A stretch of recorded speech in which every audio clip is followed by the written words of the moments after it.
Where are you originally from? Nigeria. Yeah, so from northern Nigeria. So my dad is from Adamawa State, up north, I guess, or some people call it Middle Belt, and then my mom is Edo. Okay. Can you tell us a bit of what you do, just briefly? So currently I'm a senior vice president, so I work for an American bank in Edinburgh, and I report into the CEO of the UK entity of that bank. So that's currently my day job.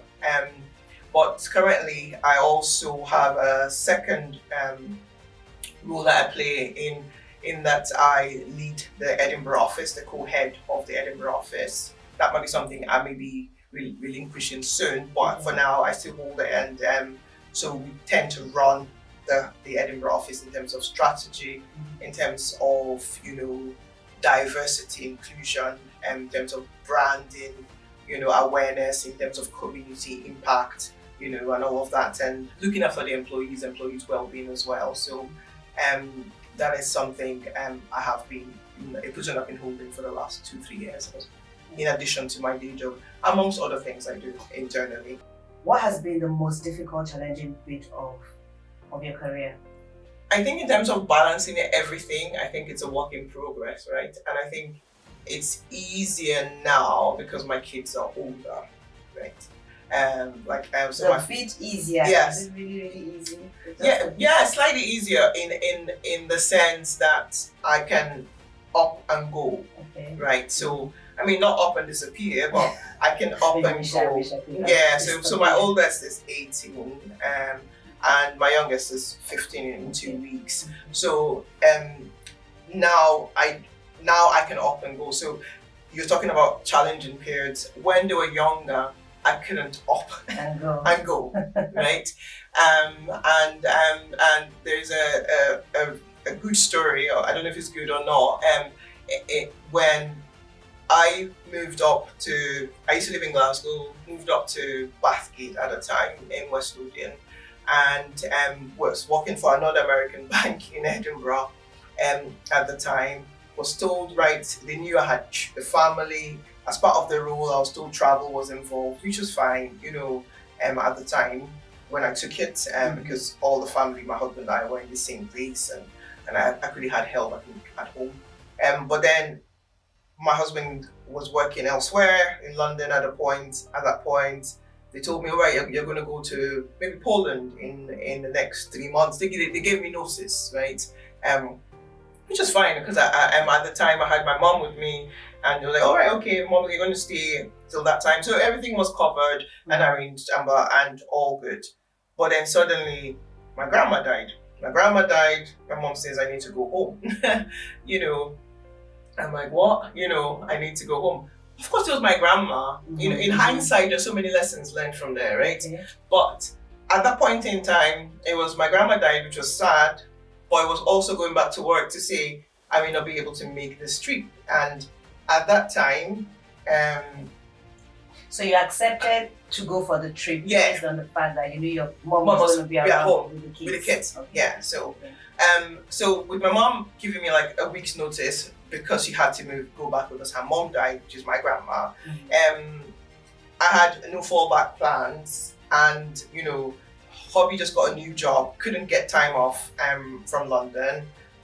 Work were saying the trip was going ahead if they could help, in any way. I didn't see how they could, at that point in time, and that was me running helter skelter, looking for who would help me with my children.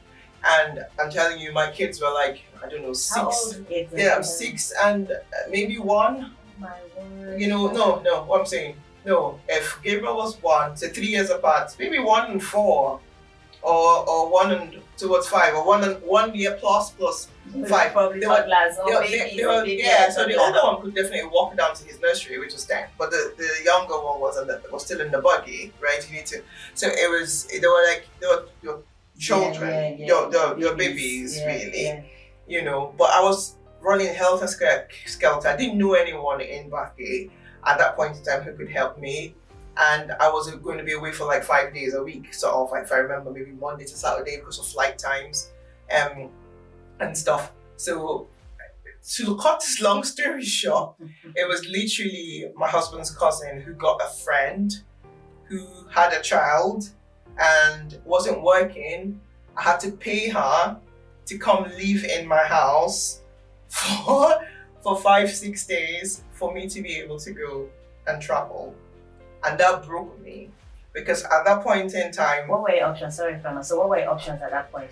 At that point in time, see, like I said, in hindsight, I'm sure I had other options.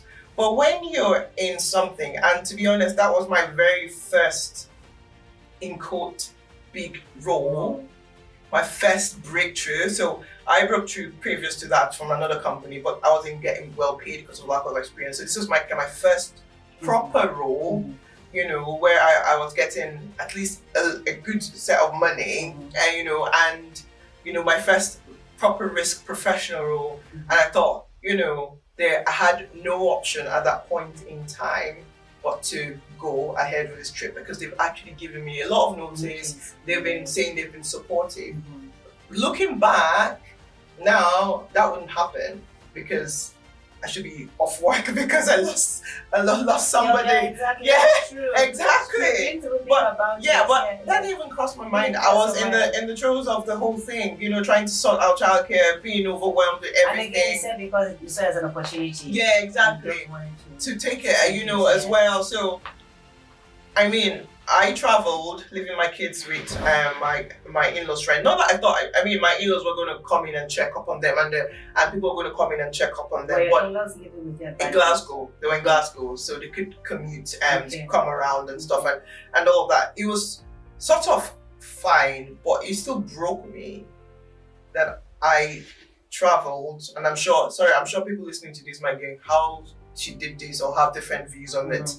It's fine for you to have your views. It's fine, obvious, absolutely. But at that time, that was the best decision I made. I thought I could make at that time, but it broke me still because I went away. I'm like, my goodness, I've just traveled for work and left my kids with somebody at home. How well did you know the person?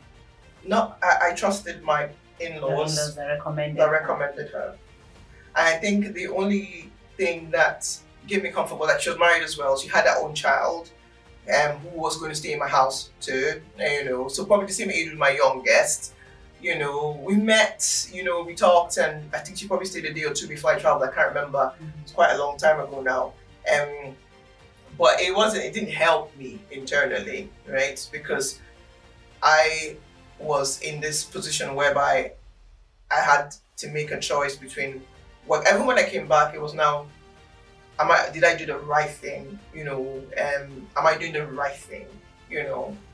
Should I go part-time? Should I take time off work? Should I look after my kids? Because as women, we get this guilt. Guilt, exactly. In that sense. And that was when I think I felt overwhelmed with that in terms of, I just left my kids to travel for work, and I don't know, I found that very, very challenging. But in terms of work, so that's me as a mother. I think my journey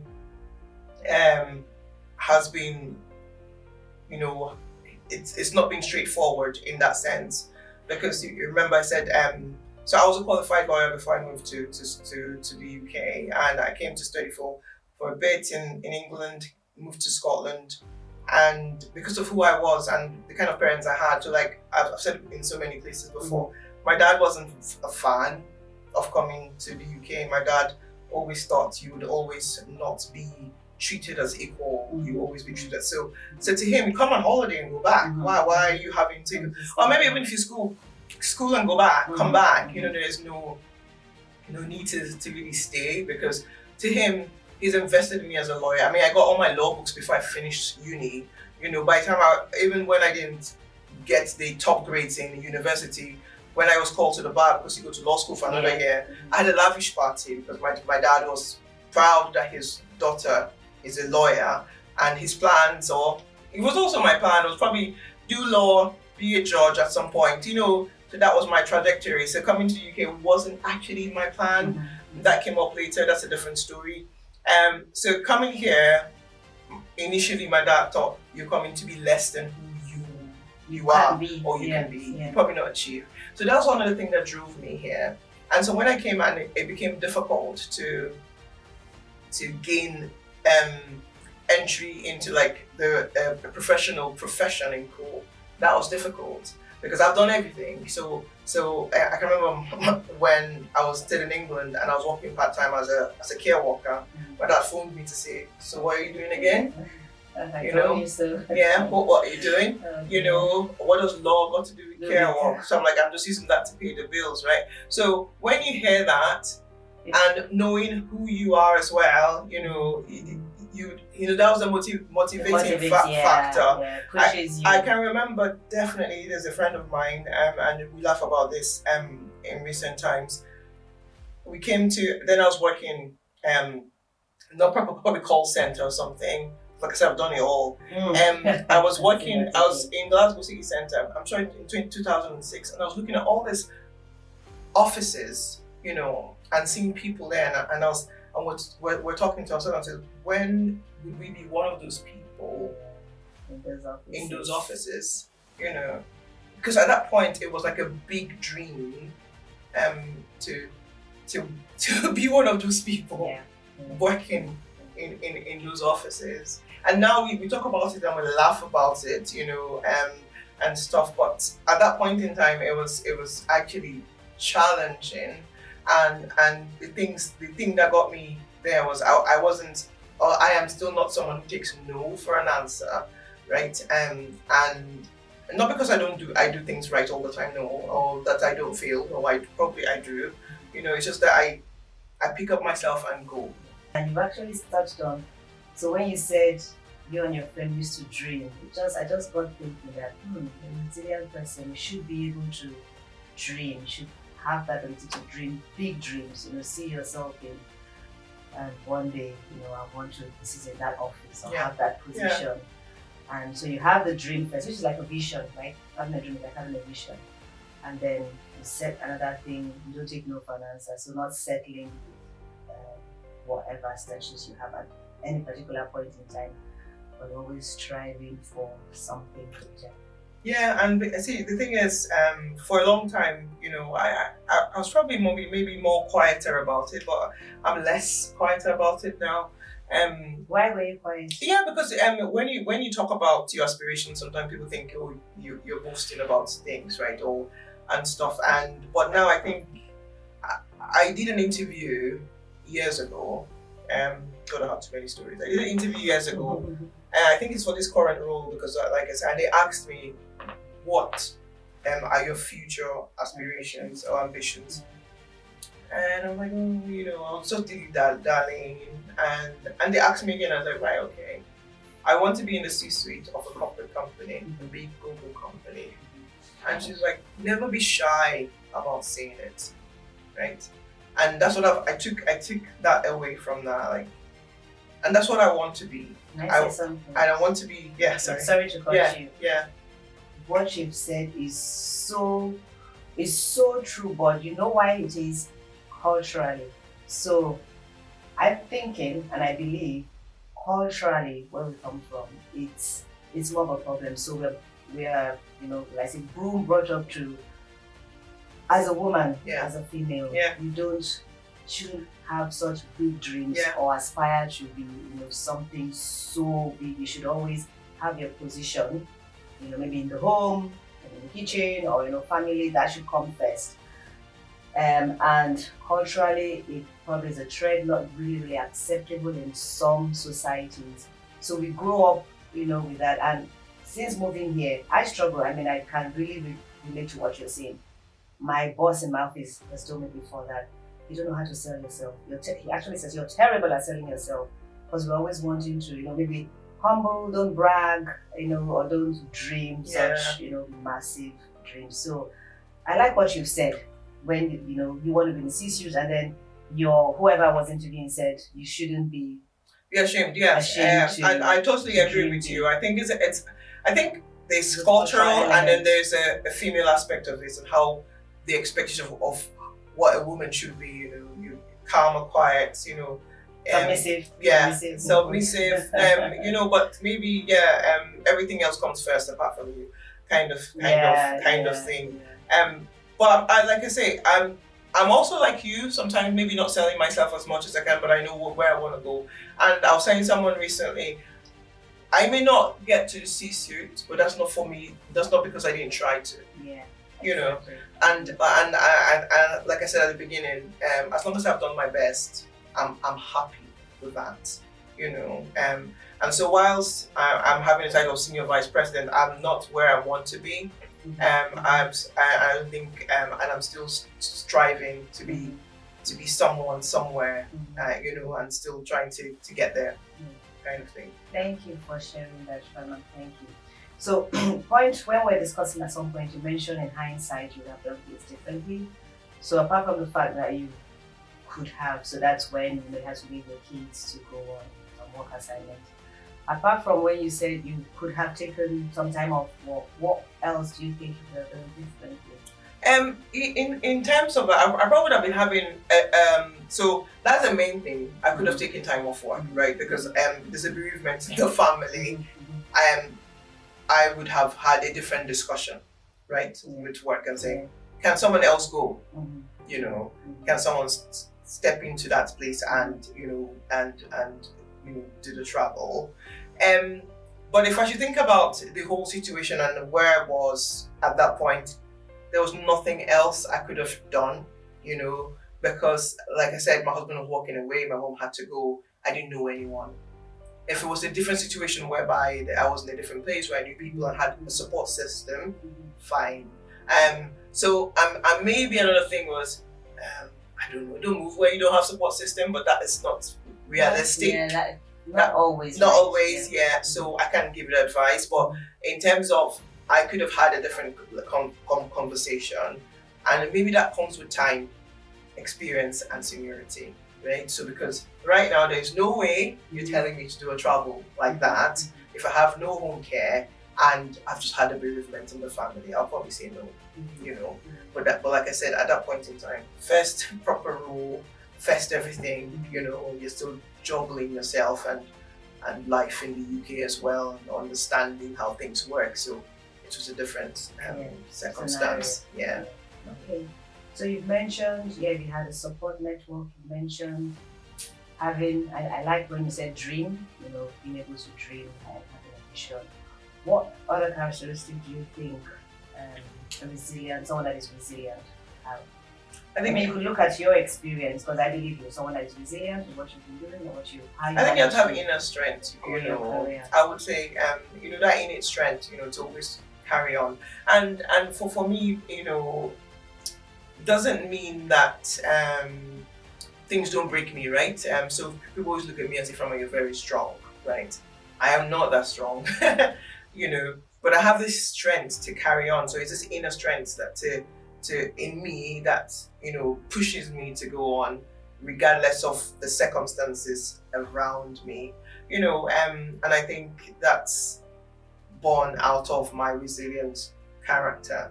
And also, someone said to me once, I'm always solution driven. Solution driven. Yeah, so it's like, okay, this has happened. I can't dwell on what has happened, it's what can we do? So what can we do to resolve, or what can be done next, right? Fine, this has happened. Yes, this happened. So what's the next step? That's the way I think, that's the way I operate. And I think that's what helps me sometimes, okay, you didn't get that job, so what's your next plan? This is not happening, so what else can happen? So it's the same thing. I wasn't getting my legal roles. I applied it to so many places. I went to University of Strathclyde at the time to qualify as a Scottish paralegal. I still didn't get the legal position. So I had to say, Frama, you're not getting this. What can you do? And that's when I thought, fine, finance. What can I do in finance, right? Maybe compliance, risk. Well, I like risk better. How do you get in, right? Take the first job you can get into finance. That's what I did. What do you have experience in? Call center, customer services. All these banks look for people. Try to get in. When you get in, try to find your way. That is exactly what I did. So it's that type of mentality Yeah. that I have that has helped me as well. Yeah. Solution driven, I like that. That's another good one, solution driven. One last thing, talk about inner strength. How can somebody develop inner strength? So what do you mean by inner strength? I see, that's a very great question that I don't think, I'm not sure I have the answer to. I don't know. It's just But if you're, okay, let's say you're speaking to somebody. yeah, it's just the ability to. It's just the ability to weather the storm, I would say, because I don't know how. To me, it's more about, you know, if something happens that you may have no control over, right? You need to be able to speak to yourself. I speak to myself sometimes, right? I just something happens, just sit down. And I'm a thinker, So I'm a thinker and I analyze stuff. So it's just looking at all the situation and saying, right, there is, or this has happened, I contributed to this way, or this has happened, there's nothing I can do about it, but I need to go on, right? So you're going on for yourself, maybe you're going on because you have a family, you're going on because you're picking yourself up because you have your children. So, you're picking up yourself up because maybe you have bills to pay, but you just have to have this ability to go on. And I think your circumstances sometimes forces you to have that ability to go on. I don't know how you teach yourself that, but I think by looking at the things that you have around you or you're responsible for or have to do, I think that can push you to build that strength to go on. So it's just like people say, leaving for something, so I leave because of something, right? I think that's the best way I can explain beautiful. That. Yeah, and that's a beautiful way of explaining it. Really, thank you so much. What advice, before we round up, what advice would you give someone? Let's say a female, a lady that's starting her career, maybe has just come to the UK. And I mean, when you said you worked in care home, call center, many of us can relate with that. But what would you give such a person in terms of building resilience? If someone is aspiring to maybe rise up, get to the C-suite as well. Yeah, and has kids. Yeah, as well. Yeah, exactly. I think right now the working environment is slightly different than when I started 20 odd years ago. There's more flexibility in the workplace, which helps. There is more awareness of diversity of belonging and inclusion, and which also helps. But I would say that some people, but you might still experience the same struggles, like maybe not getting to where you want or getting the job that you want at a certain time. So I think is just not settling. That's my main advice. Don't settle. Strive for excellence. And you might not be excellent at the first time or any time, but strive for it always, and never give up on that dream that you have. Because sometimes we come and then we take something and it's comfortable. I mean, if you're comfortable being comfortable, it's fine. But if you're not comfortable being comfortable, then please make yourself uncomfortable to reach for your dreams and where you want to go. And always seek advice. Always speak to people, right? Don't live in a siloed environment, and always look for diverse views or perspectives, because I can see people who take one way. You take advice from a one-way street. And then that's sort of dictates how you go. Seek advice, be open for advice, and the biggest thing is, this guilt thing that we feel as mothers. I've sort of moved past that at this point in time, because I tell my children, like, I'm not saying it's the all in all, but if you want to have some things in this life that you're enjoying right now, mommy needs to work, and mommy needs to work for herself, but for you as well, to be able, as a family unit, both me and your dad, or even single moms as well, to be able to provide for you. So whilst that situation, I mean, it's extreme in terms of me leaving, but in terms of the natural guilt of working as a working mom, I have sort of moved past that, because I think working is not for me, not just for the achievements I get. It's what I want to do, and it makes me who I am in a way, in that part of me. Yeah. So beautiful. I just love this discussion. Thank you so much, Frama. I really wish you all the best, and I'm vouching for you that you're going to get to that C-suite. Oh, thank you, Amma. Thank you for inviting me to speak, and I enjoyed myself actually. Thank you. So we've been listening to Frama. She's a working mom, and you've heard her story, how she's juggled her career, her family, a mom, a wife. And I like what you said at the end, where you talked about, don't settle for anything. Most of us that have come to UK, we all have a story. Started off as doing menial jobs. So don't settle for anything. As long as you are uncomfortable in your current position, please strive to work hard. Keep your vision alive, and don't give up, and don't take no for an answer. Thank you very much, and I'll see you in the next episode of Living Resilient. Bye for now. Say bye to your camera. Oh, thank you. Bye.